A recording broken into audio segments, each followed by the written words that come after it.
Hello বন্ধুরা, একটা গাছের উপর আমি দাঁড়িয়ে আছি, বিশেষ করে একটা বৃক্ষের উপর দাঁড়িয়ে আছি। বৃক্ষটা পড়েছে আমাদের কাছাড় জেলার রুকনি নদীর পাড়ে, বিশেষ করে সোমবাড়ি বাজারের এই দ্বারকাছে, বিশেষ করে পালংঘাট এরিয়ার পাশে সম্মুখে রুকনি নদী দেখতে পাচ্ছেন। এই যে গাছটাও দেখতে পাচ্ছেন, এই বৃক্ষের উপরে আমি দাঁড়িয়ে চমৎকার প্রকৃতির একটা লীলাখালা পর্যবেক্ষণ করেছি। বিশেষ করে আমাদের এই যে গ্রাম বাংলার প্রকৃতিটা অত্যন্ত সুস্বাদু এবং সুন্দর, নির্মল হাওয়া বাতাস আছে। মাঝে মাঝে পাখির কলকাকলি ধ্বনি শোনা যায় এবং প্রকৃতির বিভিন্ন ধরনের ধ্বনি উচ্চারিত হয়। বিশেষ করে প্রকৃতির সাথে যারা বেশি সম্পর্কিত মানুষ, তারা বিশেষ করে প্রকৃতি নিয়ে বেশি গবেষণা করে থাকেন। আমি বিশেষ করে প্রকৃতিপ্রেমী একজন লোক, তাই প্রকৃতির সাথে আমার যোগাযোগ সব থেকে বেশি। প্রকৃতি মানে এই যে আল্লাহর দেওয়া সৃষ্টি, গাছপালা, নদীনালা, বন জঙ্গল, পাহাড় পর্বত, আরও কত কি, যেগুলো মানুষ সৃষ্টি করে না, এই প্রকৃতি তার অটোমেটিক সৃষ্টি করেছে, সেগুলিকে প্রকৃতি বলে। তাই প্রকৃতির সাথে বিশেষ করে আমার সম্পর্কটা বেশি।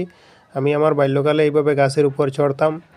বর্তমানে আজ প্রায় দীর্ঘ বৎসর পরে গাছের উপর চড়ে আমার পুরানা জীবনের এই স্মৃতিটা আমি স্মরণ করেছি। বিশেষ করে দেখতে পাচ্ছেন এই বৃক্ষের উপর আমি হাঁটাফেরা করছি।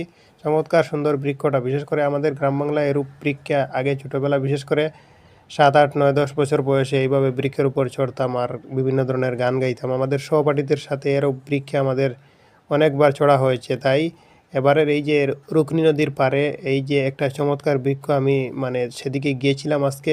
যাওয়ার পরে এই বৃক্ষ দেখে আমি একটু থেমে এই বৃক্ষর উপর বিভিন্ন ধরনের উঠলাম, বিভিন্ন ধরনের প্রকৃতির সাথে বিভিন্ন লীলাখালা পর্যবেক্ষণ করলাম, সাথে রুকনি নদীর এই যে দৃশ্যটাও অনুভব করলাম। বিভিন্ন জেলে সম্প্রদায়ের লোকেরা রুকনি নদীতে মাছ ধরেছেন, আর এই বৃক্ষর উপর আমি উঠে বসে বিভিন্ন ধরনের গান গাচ্ছি।